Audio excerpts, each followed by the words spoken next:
como no podía ser de otra manera, Senado a la Escuela llegó a la provincia de Tucumán. ¿Vos sabés por qué nos llamamos Argentina? Bueno, en este programa te vas a enterar. También vas a ver a la senadora Sandra Mendoza y vamos a estar hablando con alumnos y alumnas de distintos colegios. Y una cosita más. ¿Qué pasó acá en Tucumán? Mirá dónde estamos, en la casa histórica de esta provincia. Así que te propongo que te quedes en este programa, porque nosotras, nosotros y vos vamos a la escuela.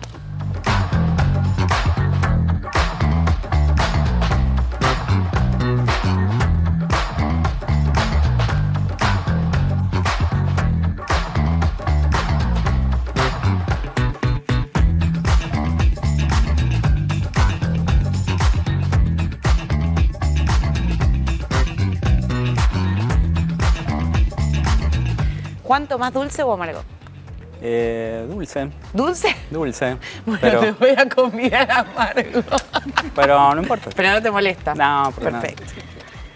Perfecto. Dicen que el primero es para los onzos, así que me lo voy a tomar yo. A mí esto de la cultura social, me interpela mucho porque el mate tiene mucha cultura nuestra, ¿no? Y es como se van haciendo también los pueblos. Y estamos sentados en una casa sumamente histórica, que es donde se construyó una identidad. ¿Qué es la identidad, Juan? Y bueno, o sea, esta casa muchas veces se dice, ¿no? Acá nació la patria, nació la Argentina, digamos. Pero bueno, hay que tener en cuenta que la identidad es algo que se va construyendo, sobre todo la identidad argentina, se va construyendo a lo largo de todo el siglo XIX.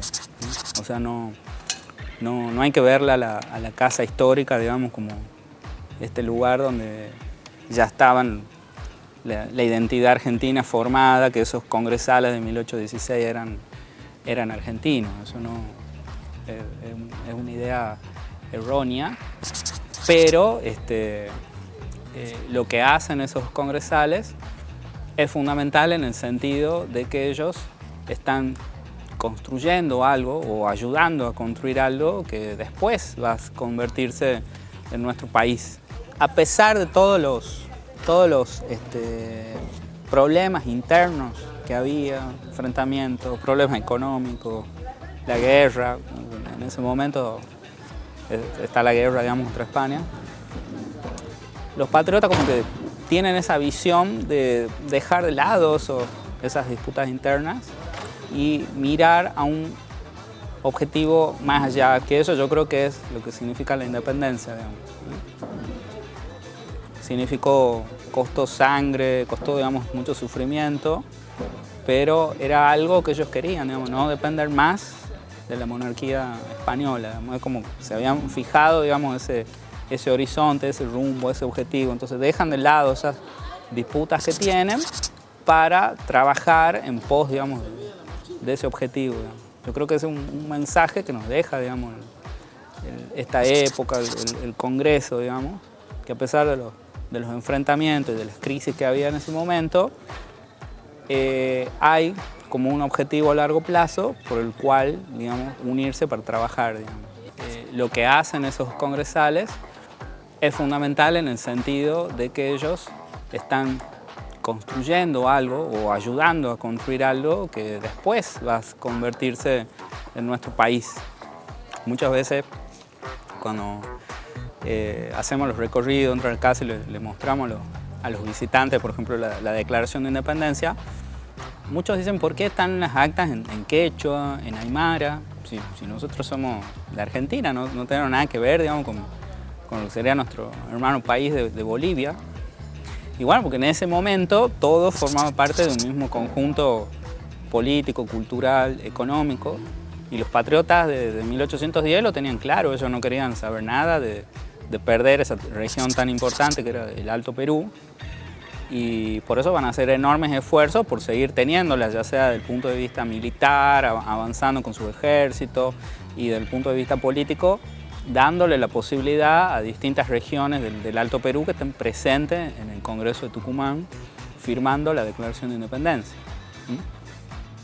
Digamos como que muchos pueblos latinoamericanos que hoy imaginariamente no se vivían en fronteras, no imaginariamente, está en el mapa, pero bregaron por nuestra independencia. Claro, o sea, la cuestión de la independencia es algo,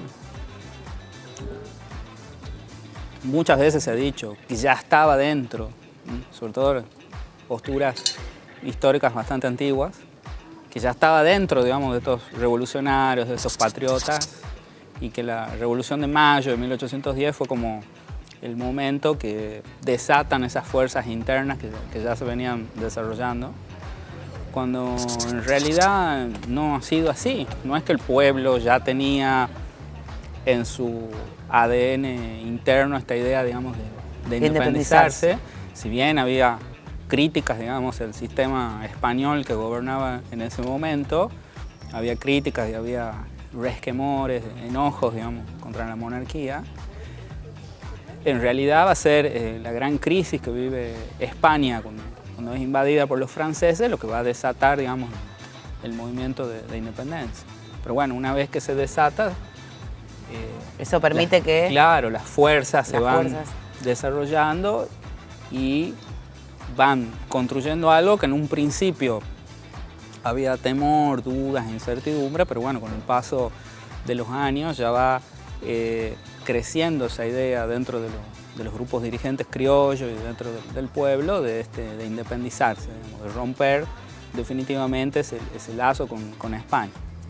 Que eso muchas veces lo que complejiza el entender, digamos, esta época, porque está en 1810, 1816, por lo general muchos países tienen una sola fecha de independencia. Claro. En cambio, acá en Argentina es como que complejiza esta idea de qué pasa en 1810, qué pasa en 1816, cuándo es, digamos, la independencia, o cuál es más importante también siempre esa costumbre que tenemos acá en el país de convertir en River Boca todo, ¿no? Claro. El 25 de mayo, 9 de julio, no, las dos fechas forman parte, digamos, de un mismo proceso. O sea, sin el 25 de mayo no hay, digamos, un 9 de julio, digamos. El 9 de julio viene a profundizar lo que había comenzado la obra del 25 de mayo. En un colegio donde hay adolescentas y adolescentes. ¿Usted recuerda esa época de su vida? Sí, obvio que sí. Digamos, fue una de las mejores etapas de mi vida. La adolescencia, el secundario, los compañeros, las cosas que aprendes. Y bueno, la verdad que para mí es importante recordar esa época. Y yo... Hola, mi ahijada. Ah, su ahijada. Hola. Vayan, estudien, ¿no? Bueno. ¿Recuerda alguna tía algo que le decía, vaya, estudie?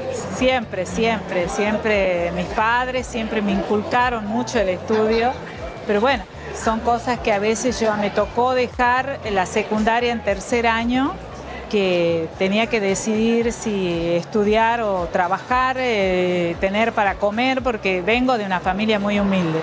Entonces nos costó mucho en la vida tener algo y más el estudio siempre, y se abocaba siempre mi mamá, mis hermanos más mayores a que yo estudie. Interesante, la verdad, para centralizarse en el tema de la democracia y junto con nosotros, compartir con otras escuelas. Fue interesante, la verdad, escuchar, debatir, los juegos. Pudimos aprender muchas cosas, por ejemplo, el proceso de eso que tiene una ley que es para mí muy interesante. Claro, para que así los chicos de nuestra edad sí tengan la idea de qué es democracia y para que no se sigan olvidando. Yo pienso eso, que es una actividad y es algo lindo lo que hemos hecho, es algo interesante, es algo que la verdad que, bueno, yo nunca me lo voy a olvidar. Cuando yo fui un poco más grande también quise aportar en mi casa, ayudar, porque bueno, la necesidad a veces era grande y necesitábamos cubrir gasto. Así que bueno, pero ahí después decide usted dejar de estudiar un lapso y ponerme a trabajar. Entonces bueno, ayudé a mi familia y después terminé el secundario, cuarto y quinto de un solo año lo hice en una carrera acelerada.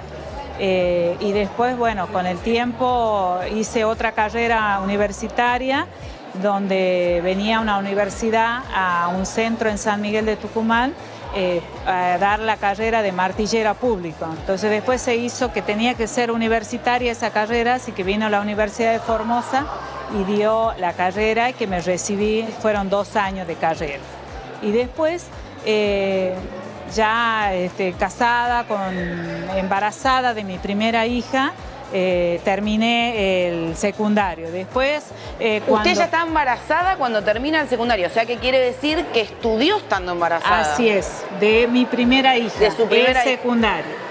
Después hice el universitario. ¿Cómo fue ese momento? Porque creo que para una mujer debe ser complejo Sí. No era maternar, estudiar. Sí, no era tanto con mi primera hija, porque me recibí en la secundaria embarazada de 5 meses, que no fue complicado. Claro. Después lo complicado fue cuando arranqué la carrera universitaria para abogada, que ahí fui embarazada ya grande de mi último hijo, de Josecito. Ya iba con mi panza así. ¿Cuántos hijos tiene usted? 3 hijos. 3 hijos, o sea que en su primera terminó la secundaria. Sí, y después en la segunda, bueno, trabajaba y con el último hijo ahí comencé la carrera Ahí universitaria. dice, bueno, no, la verdad voy a estudiar, Porque justo pese a que tenga que tener tareas de cuidado y demás. nosotros estudiábamos, yo trabajaba, tenía negocio en San Miguel y tenía que viajar desde Famayá a San Miguel todos los días, mañana y tarde. ¿Cuántos senadores hay en la Cámara Alta? Te doy opciones. 50, 72, 30. 72. ¡Vamos! ¿Cuántos representantes por provincia hay en la Cámara Alta? Te doy opciones. 5, 3, 7. 3. Muy bien. ¿Cómo se llama la cantante más famosa de Tucumán? Te doy opciones. María Becerra, Mercedes Sosa o Tini. Mercedes Sosa. Muy bien.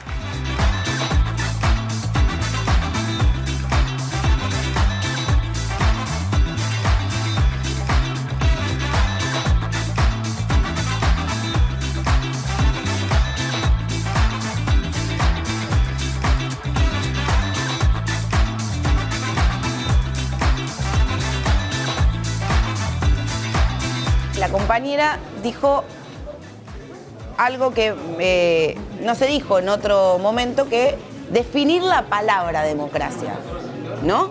Ella dijo, primero vamos a definir qué es democracia, para ella o para quienes lo hicieron. ¿Ustedes qué piensan que es? Para mí democracia es, digamos, el ser libre, digamos, tener decisión, digamos, no tener miedo que, por ejemplo, voy a elegir al otro y tener miedo si me persiguen, si me hacen daño. Para mí la democracia es tener, como dijo mi compañero, tener esa libertad, no tener ese miedo de pensar que en algún momento me puede pasar algo. Para mí la democracia es la libertad del pueblo, poder expresarse, poder sin tener miedo a lo que digan los demás, poder elegir a quién votar para nosotros tener nuestro propio representante. Esta charla no hubiese sucedido si no estuviéramos en democracia. Así es. Y cumplimos 40 años de poder hablar, de poder expresar, de saber cuál es el límite del otro, ¿no? Hay mucha gente de acá de Famayá que está desaparecida. Hay gente que se la encontró muerta, después encontraron los restos, pero hay mucha gente que todavía está desaparecida, que hay familias que han quedado que todavía no saben. Entonces hay, digamos, historias que uno la vive de cerca, y hoy vivir en democracia, ya en 40 años de democracia, para nosotros hay un antes y un después. Poder hablar, expresarnos, más las mujeres. Nosotros antes las mujeres no tenían el acceso ni siquiera de opinar. Claro. Siempre de atrás y siempre había ese machismo. Y hoy ver cómo fuimos evolucionando, cómo se fueron dándose los derechos a las mujeres, a las juventudes, y ver las oportunidades que hay, que antes no se la vivía. Entonces, digamos, para nosotros es muy importante vivir en democracia. Pero fundamentalmente, como te decía anteriormente, saber que también tenemos límites, que siempre tenemos que, más allá que estemos en democracia, saber respetar al otro, saber darle el lugar que corresponde a los otros y siempre pensar en nosotros, pero también en el prójimo, ¿no? Algo interesante que pasa en la democracia es que precisamente se logran estas cosas, donde ustedes están hablando, yo los estoy escuchando, están dando una opinión, de lo que piensan, de lo que sienten, ¿sí? Eso, por lo general, en época de dictadura, por lo general no sucede, ¿no? Y hay algo muy importante también dentro de la democracia que se puede ser democrático, ¿por qué? Porque hay un lugar específico que trabaja para los derechos del pueblo, que es en este caso el Congreso de la Nación. Cuando no hay democracia, eso está vacío, ¿no? Y son justo los lugares donde nos representan. Ahora, ustedes que están acá, ¿se sienten representados por ese espacio? ¿Sienten que su voz está en ese lugar? Muy bien, para mí sí, está muy representado, ya que nosotros no estamos ahí presentes, pero ahí tenemos un representante que nos representa a una o dos personas, representa a un pueblo entero. Yo creo que sí, que somos representados, que estamos representados bien, que como bueno, el pueblo ha elegido a la persona que realmente quiere que esté, que lo escuche, que lo acompañe, y yo siento que sí, que estamos acompañados, que somos escuchados, que siento que tenemos esa ayuda que el pueblo merece. Acá yo, una que trabaja en el Congreso y ve los debates y demás, acá esta casa era el epicentro de un Congreso nacional donde... Exactamente. ¿Cuántos eran? Exactamente, la verdad que está buenísimo hacer es como un paralelismo, una línea de tiempo, digamos, porque el Congreso de Tucumán forma parte de nuestros primeros congresos, ¿eh? Son los primeros congresos de nuestra historia, digamos, por eso es tan importante y tan revolucionario también al mismo tiempo, porque estos diputados realmente están haciendo algo que es totalmente revolucionario en el sentido de que 6 años antes se dependía de un rey que daba las órdenes cruzando el Atlántico. Claro, ni siquiera en el propio territorio. Claro, por ejemplo, y a beneficio de sí mismo, ¿no?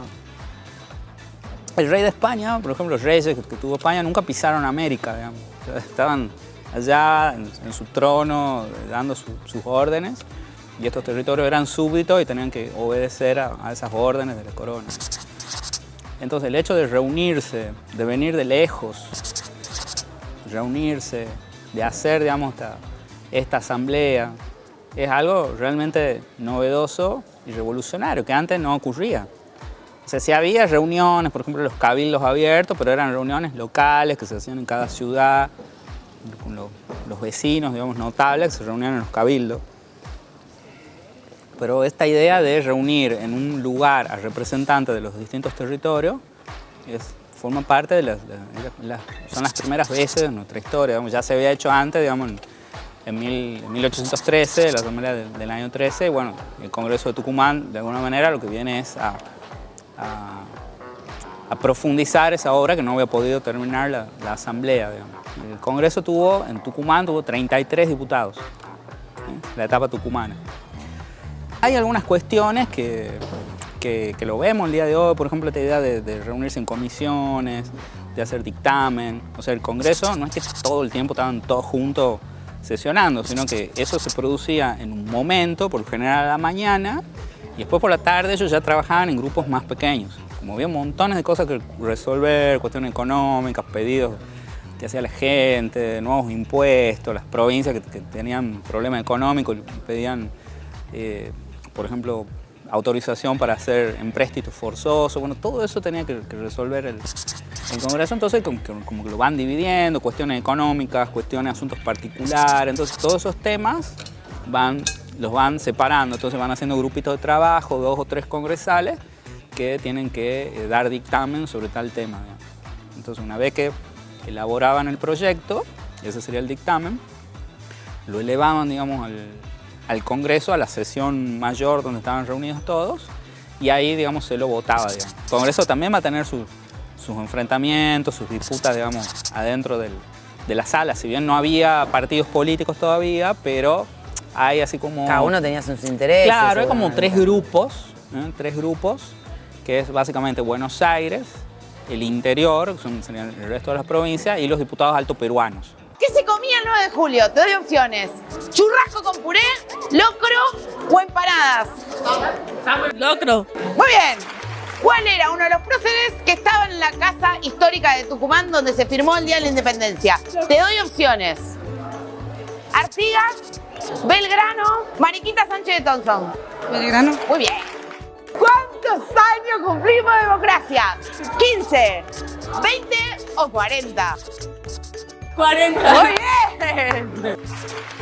¿Cuándo se conmemora el Día de los Derechos Humanos? 10 de diciembre, 5 de octubre, 4 de febrero.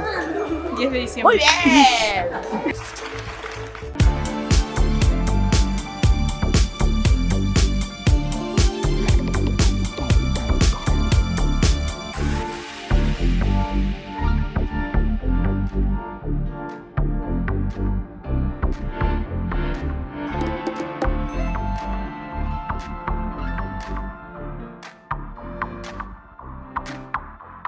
Hablamos con las adolescencias sobre qué nos está pasando y usted creo que también tocó este tema cuando estuvo en la legislatura de la provincia, el tema del medio ambiente. Sí, yo fui vicepresidenta de Medio Ambiente y bueno, se trabajó en muchas leyes acá. Nosotros tenemos varios ingenios acá de azúcar y entonces se trabajó sobre la maleza, todo lo que contamina. Se han dictado leyes importantes sobre ese tema. Creo que cada una de las provincias debe cuidar eso porque es el medio ambiente de todos. No, también asumo el nivel de productividad o de producción que tenemos mundialmente, ¿no? Cómo se produce y se produce y se produce y se produce y eso genera más basura, genera más contaminación, ¿no? Es como a los jóvenes es un tema muy tópico que les preocupa muchísimo, pero porque en algún punto ellos no ven un futuro tan posible. Claro. Hoy todo es contaminación y tenemos que trabajar sobre eso. Creo que en el ingenio cuando se quema la caña, hay lugares que a veces los empresarios mismos dicen, bueno, la caña que no se la usa la vamos a quemar y por no hacerla desmontar, no hacerla como se hacía antes, se pelaba la caña, se la cargaba, se la seleccionaba, el gabazo por un lado y todo ese proceso que llevaba se lo hacía manual. Y ahora todo es más con máquinas y la hacen la más fácil. Por eso siempre a veces hay que estar atento y hay, digamos, llamados de atención, hay multas a los empresarios que a veces en vez de ir a mandar a desmontar, prenden un fuego. Entonces es típico a veces en cada una de las provincias, y que lo vi en otras provincias donde se prendieron fuego, es porque van a lo más fácil. Es decir, en vez de pagar para desmontar, van y prenden fuego para quemar y bueno, para que se limpie. Entonces yo creo que eso contamina y es fatal. Entonces hay que legislar también en ese aspecto. ¿Cree que ahí la salida es colectiva? Tiene que ser colectiva porque son muchos factores que tenemos que poner el granito de arena entre todos. ¿Crees que la solución es individual o que es colectiva y el cartel? La solución para mí que tiene que ser colectiva. Creo que la decisión no debe ser individual, porque hay chicos que no toman conciencia de eso. A veces tienen el papelero ahí cerca, pero ellos tiran el papel fuera del papelero. ¿Por qué? Porque no piensan antes de hacerlo. Sucede mucho en la escuela o en las plazas, en espacios públicos. Al lado, digamos, de hacer charlas, talleres, capacitaciones, para que la gente tome conciencia, más que nada los adolescentes, niños, tomen conciencia de lo que están haciendo, digamos, porque capaz que no se vea reflejado acá en el presente, pero se ve reflejado en el futuro. Ahora, ¿qué pasa con las ciudadanías que estaban en los márgenes, ¿no? Digo, el pueblo, los esclavos, las esclavas, los afroamericanos, las mujeres. La revolución le va a ofrecer a muchos grupos que antes estaban excluidos la posibilidad de un ascenso. Y eso los va a entusiasmar mucho. Por ejemplo, los esclavos, si peleaban X cantidad de años en el frente, creo que 5, podían convertirse en libertos, obtenían su libertad. Entonces eso fue algo que los animó mucho a incorporarse, digamos, a los ejércitos, a los batallones y luchar, digamos. Y el hecho de recibir una paga, recibir un uniforme, ese ascenso social que quizá antes en la colonia no lo podían tener, digamos. Mujeres que han participado en los ejércitos no lo tuvieron hasta después de muchísimos años. Exactamente, porque hay muchas mujeres que después van a ser reconocidas después, como el caso de Remedios del Valle. Del Valle. Recién ahora se está produciendo como el reconocimiento y la investigación, digamos, histórica referida, digamos, cómo fue esa presencia, digamos, de las mujeres. La revolución va a producir una fractura total, digamos, de la sociedad, de las familias, de todos los grupos sociales. O sea, no hay que verla como algo así... romantizarla. Claro, como algo de, como dije recién, un River Boca, sino una complejidad social enorme. Yo siempre que me preguntan hablo de esta familia. La familia Bazán es un gran ejemplo, porque los Bazán Laguna, ellos se dividen totalmente. Juan Laguna, Nicolás Laguna, que son hijos de Francisca Bazán, apoyan a la revolución. Inclusive Nicolás Laguna fue representante de Tucumán en la asamblea del año 13. Y el otro hijo, que es Martín Miguel Laguna, que era cura, él se hizo realista, apoyaba al ejército de Tristán, a tal punto que Belgrano tuvo que ponerlo prisionero después de la batalla porque andaban en el campo agitando para levantar a la población en contra de Belgrano. Entonces, eso va a generar, digamos, la revolución de independencia. Un trastocamiento total, digamos, de todo lo social. Y en ese sentido, estos sectores antes marginados van a ver en la revolución la posibilidad, digamos, de tener un ascenso. Esclavos, mujeres que lucharon, en el caso de Juana Zurduy, que ejercían diplomacia política, en el caso de Macacha Güemes, Remedios del Valle, que bueno, también va a luchar, pero también esta idea de ser la contención social de los ejércitos que iban a luchar al frente de batalla. Calmarlos, darle un aliento en el último momento, digamos, de su vida, porque los ejércitos eran familias enteras que se trasladaban, porque siempre estaba esta idea del soldado solitario, ¿no? En realidad, el soldado iba con toda su familia, con su esposa, con sus hijos, con sus perros. Fue una gran movilización social, digamos, la época de la independencia. Entonces, una vez que empezaba la batalla, después las mujeres se introducían en el campo, digamos, a auxiliar, digamos, a sus maridos, a sus hijos, a sus hermanos. ¿Quién es el o la presidenta del Senado? Te doy opciones. El primer senador o senadora que entró al recinto, la vicepresidenta o vicepresidente de la Nación o el ministro de Interior. La vicepresidenta. Muy bien. ¿Cuánta es la cantidad de senadores y senadoras que tiene que haber en el recinto para dar quórum? ¿25, 37 o 50?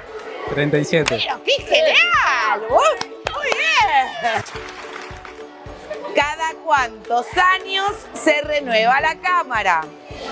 5, 2, 4. 5. Otra vez. Listo. ¿Cómo se llama la cantante más famosa de Tucumán? María Elena Walsh, la bomba tucumana. La bomba tucumana.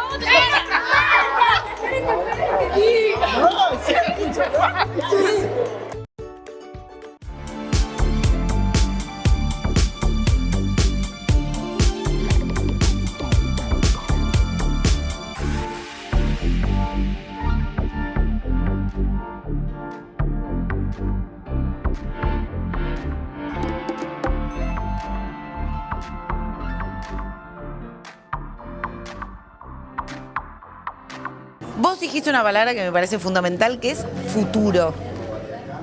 ¿Qué piensan de la inteligencia artificial? Porque yo les voy a ser muy sincera, a mí me da pánico.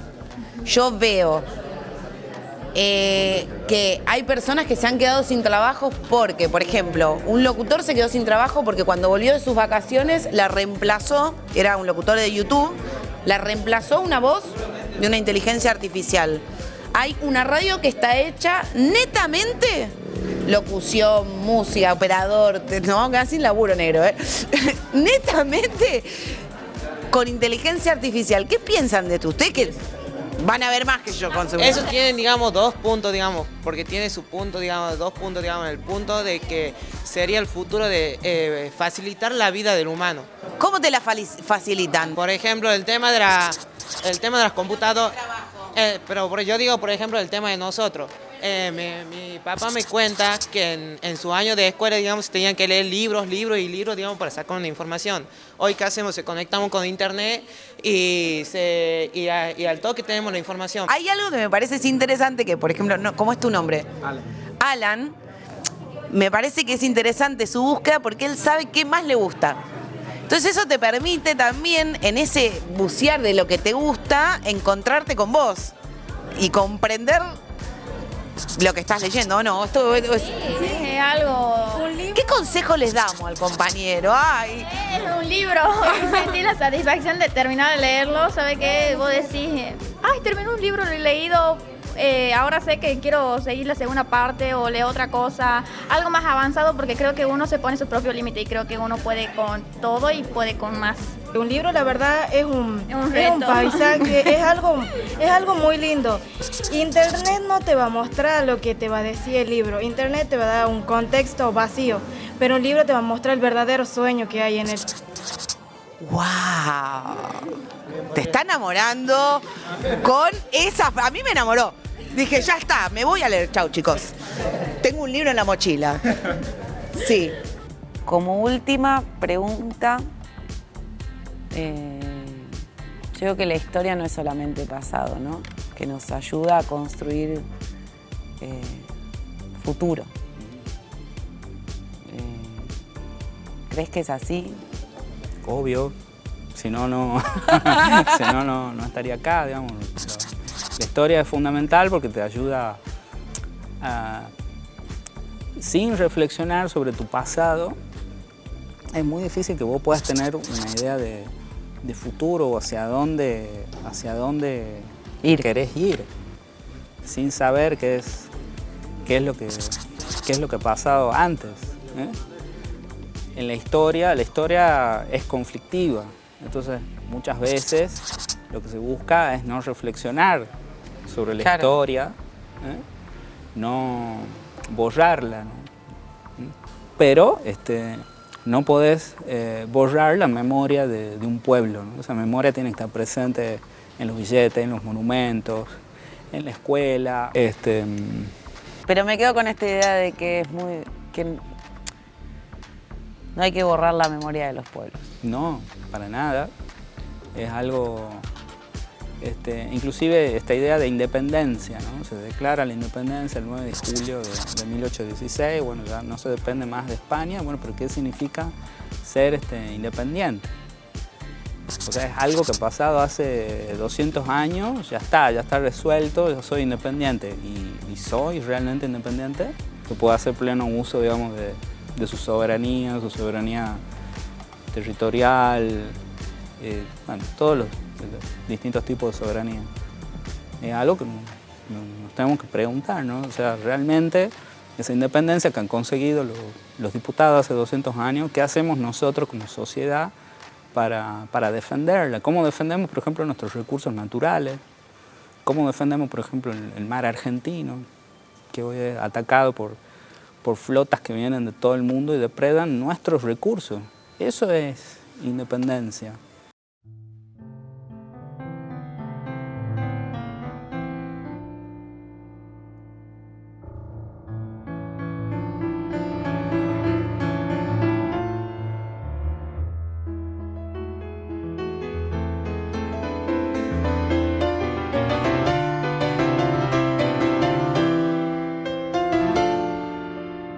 Ojalá ese es mi gran sueño, de que algún día podamos decir, hemos trabajado bien, hicimos las cosas bien, se fueron corrigiendo las cosas y que podamos decir, tenemos un país libre, pero un país sano.